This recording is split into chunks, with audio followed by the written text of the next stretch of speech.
dia a todos. Eu sou Márcia Cristina Sampaio Mendes, sou juíza do trabalho da 15ª Região, sou lotada como titular da 5ª Vara de Ribeirão Preto. Nós hoje estamos aqui com o ministro Maurício Godinho Delgado, que é ministro do TST desde 2007, é magistrado do trabalho há 27 anos, desde 1989, é professor universitário desde 1978, autor de 29 livros, dentre eles o renomado curso Direito do Trabalho, com várias reedições anuais, que tem contribuído para a formação de profissionais da área jurídica juslaboralistas. Nós vamos começar, então, fazendo as perguntas para o ministro com a colega Patrícia Maeda. É com você, colega. Bom, primeiramente, bom dia, ministro. Eu preciso agradecer a sua disponibilidade em nos conceder essa entrevista e dizer que é um grande prazer falar com Vossa Excelência. E, enfim, para a gente começar a nossa conversa, bom, nós estamos em 2018 e, em tese, comemoraríamos os 30 anos da Constituição Federal, a Constituição Cidadã, né, que teria consagrado diversos direitos sociais, né. Eu vi pelo currículo do ministro que, quando Vossa Excelência começou na magistratura, estaria ingressando num momento de grande otimismo em relação aos direitos sociais, né. Como o senhor vê, né, num paralelo daquele momento de ingresso na magistratura e hoje, como ministro do TST em 2018? O senhor poderia fazer esse paralelo para a gente? Pergunta difícil, né? Bom dia, doutora Márcia, caríssima conterrânea lá de Belo Horizonte, Juiz de Fora e de Minas Gerais. Bom dia, doutora Patrícia. Também muito prazer em ter recebido esse convite, obrigado. E o caro amigo juiz Barberino, já amigo de algum tempo, né, Barberino? Obrigado pelo convite. Eu que agradeço demais essa gentileza de me propiciar conversar com os colegas magistradas e magistrados da 15ª Região. Para mim é um prazer muito grande, uma honra muito grande ter essa oportunidade de dialogar aqui pelos meios virtuais com os nossos colegas aqui de São Paulo, da 15ª. A pergunta realmente a que nos coloca em reflexão permanente, né? Porque eu, de fato, sou da geração que viveu a ditadura. Quando veio o golpe de Estado de 1964, eu tinha 11 anos. Acompanhei com 11 anos, você acompanha tudo com alto interesse. A minha família é uma família muito grande, com 11 irmãos comigo, né, contando comigo. Todo mundo lendo muito, já muito jornal. Meu pai assinava 3 a 4 jornais. Então, nós éramos muito interessados pelos destinos do país. Vivemos toda a ditadura e depois vivemos os males da ditadura, que são inúmeros, e vivemos o grande momento de esperança com o fim do regime autoritário e com a construção da Constituição de 88. E que, de fato, eu entendo que a Constituição de 88 foi a nossa maior obra em 500 anos de história. Né? Realmente um motivo de muito orgulho nós termos essa Constituição. Os constitucionalistas do mundo ocidental, europeu, pelo menos, elogiam a Constituição de 88 e têm um apreço e um respeito por ela impressionante. Os juristas brasileiros também. E a Constituição faz 30 anos no momento em que, de fato, ela está sendo desconstruída, derruída e esvaziada. Efetivamente, não esperávamos comemorar os 30 anos da Constituição em um contexto tão dramático quanto esse, né? O esvaziamento do caráter humanístico e social da Constituição da República. Mas, como nós somos do direito, né, nós temos que pensar que a Constituição existe. As condutas contrárias à Constituição, as ideias contrárias à Constituição, os comportamentos e também as medidas concretas de esvaziamento da Constituição, de solapamento da Constituição, de negligenciamento da Constituição, de desrespeito à Constituição, essas medidas estão erradas, né? A Constituição da República não foi revogada, não sofremos uma revolução que tenha derrubado a Constituição da República. Então, me parece que o papel dos profissionais do direito é tratar da Constituição de 88, tal como ela foi construída e tal como ela se identifica, como uma Constituição cidadã, muito bem lembrada, esse epíteto, né, da Constituição, muito feliz, e que é, de fato, uma Constituição que assegura a cidadania no país. E a cidadania é e tem de ser sempre inclusiva.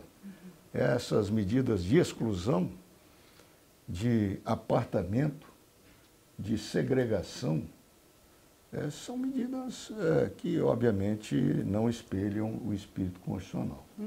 Eu creio que é uma comemoração que não é tão feliz conforme imaginávamos, né? Nós que sempre, todos nós, né, particularmente os magistrados do trabalho, que foram talvez a área trabalhista, ao lado das demais áreas sociais, talvez tenha sido a área mais homenageada pela Constituição da República, evidentemente que gostaríamos de estar comemorando os 30 anos com maior apreço, entusiasmo e com festividades que correspondessem à vida real. Passamos por uma fase extremamente crítica, né? E, portanto, creio que temos que ter a visão histórica. O que existe é a Constituição de 88. Essa postura contrária e de desrespeito à Constituição, ela é uma postura contrária e de desrespeito à Constituição da República, né? O compromisso da ordem jurídica e dos profissionais do direito é com a Constituição da República, né? Perfeito. E tudo que bem a espelhe. Né? Bom dia, Maurício. Me permita lhe chamar de Maurício, acho que talvez a gente possa Isso mesmo. comemorar a Constituição, na verdade, é rememorar juntos, né? A ideia da comemoração. Eu também sou, né, um infante da Constituição da República, mas olhando para a sua formação, eu acho que você tem uma formação que distingue os magistrados, né? Você veio de uma carreira acadêmica, que é uma carreira acadêmica que foi, digamos assim, nas bases mais profundas e estruturais da sociedade, que envolve, né, a investigação, né, da formação dela, enfim, a partir dos conceitos da ciência política. E estava eu ontem revivendo um texto da minha formação e perguntando que queria assim muito que você indagasse sobre esse momento, respondesse a nós sobre esse momento do país. E me veio uma coisa assim, uma anteposição, não é? Porque a Constituição da República, ela é um desaguadouro de um certo diagnóstico da sociedade brasileira, né? A Constituição deseja que o país se torne uma sociedade com certo molde, né? Quer dizer, dentro dos marcos de uma economia de mercado, de uma sociedade capitalista, a Constituição traz coisas que são programas para todos nós, comandos para nós que somos agentes do Estado e também para os cidadãos, para as grandes organizações. E aí me veio uma anteposição entre o fato de que a Constituição requer um certo apreço pelas regras, né, e pelos valores que as regras inspiram também, e esse espírito que a sociedade parece estar vivendo, um desarranjo institucional e social profundo, que me lembra muito uma figura anterior. Estamos nós, no Brasil, atualmente, à procura do nosso Luiz Bonaparte? Espero que não, né? Porque realmente as autocracias, elas sempre são a pior solução. Sejam as autocracias disfarçadas, sejam as autocracias explícitas, né? Elas não constroem muita coisa ao longo da civilização, pelo menos no período mais recente da civilização, e elas têm o DNA da destruição. É impressionante isso, né? Às vezes até em alguns casos da história, projetos interessantes, igualitários, eu diria até bem intencionados, mas o DNA autocrático, ele leva necessariamente à desigualdade, ainda que ela seja um pouco diferente da desigualdade anterior, e leva necessariamente à entropia. Quer dizer, a desagregação leva à violência, exerce a violência e leva à violência, estimula a violência, dá o exemplo da violência, o exemplo que vem de cima da violência. Todos acham que a violência está institucionalizada. Além disso, as autocracias não costumam ter zelo nem gosto pela igualdade. Ao reverso, tem um profundo apreço pela desigualdade. E isso é o que menos nós precisamos no Brasil. O Brasil já é um dos países mais desiguais do mundo, né? Então, naturalmente, o que menos precisamos é um apreço das políticas públicas pela desigualdade, pela segregação e pela segmentação da sociedade. Eu não tenho, assim, mais nenhum pendor para fazer análise política, não teria como responder, portanto, a sua pergunta. Estou afastado da área já há várias décadas, né? É apenas, digamos assim, um retrato na parede, né? Como diria o Carlos Drummond de Andrade. E entendo que a solução, o aperfeiçoamento das instituições, na linha da Constituição, tem que ser sempre um aperfeiçoamento democrático. O caminho que a Constituição direcionou para o país é o caminho de criar uma sociedade livre, justa e solidária, né, baseada naqueles princípios humanísticos e sociais. Esse é o caminho. Esse é o caminho. E há de ser necessariamente um caminho democrático. O que se construir contra esse caminho, me parece que é algo rigorosamente e essencialmente ideológico. Todos nós podemos ter ideologia, mas, em geral, temos, né? Mas, naturalmente, nas grandes questões nacionais e nas grandes questões que envolvem interesses díspares, o que prevalece é a Constituição da República, né? E a sua grande diretriz. A ideologia é quase como uma coisa assim, a religião, é uma coisa interna de cada um. De pertencimento, cada um tem a sua tradição familiar, a sua inserção social, cultural, e naturalmente pode ter a sua ideologia, pode ter a sua religião, mas não pode misturar isso, pode ter o seu time também de futebol, preferencialmente de camisa azul, né? Com 5 estrelas. Com 5 estrelas. Mas, em suma, isso não pode afetar a compreensão da sociedade, né?